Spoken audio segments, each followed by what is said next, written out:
Hello সবাই, আশা করি ভালো আছেন। নিশ্চয়ই শুনেছেন, গর্ভাবস্থার নবম মাসে হিমোগ্লোবিন লেভেল ঠিক রাখা অনেক গুরুত্বপূর্ণ। তোমারও বাচ্চার জন্য চলো দেখে নেয়া এক কোন কোন খাবার তোমাকে সহায় করবে।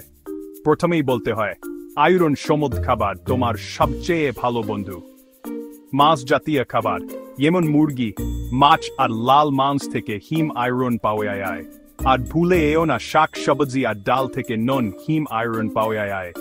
একটা ছোট টিপস, এগুলোর সাথে ভিটামিন সি জাতীয় ফল যেমন কমলা লেবু বা পেয়ারা খেলে আয়রন ভালোভাবে শরীরে আয়। এরপর ফোলেট ও ভিটামিন বি জায়ারের কথা ভাবো।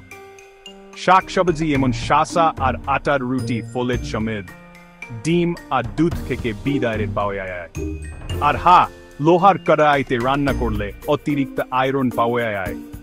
মনে রাখবে, প্রচুর পানি খেতে হবে। পানি খাবার হজম করতে ও শরীর ঠিক রাখতে সাহায্য করে। শেষ কথা, কোন কিছু বদল করার আগে ডাক্তারের সাথে কথা বলো। তুমি পারবে মা। সুস্থ থেকো, ভালো থেকো।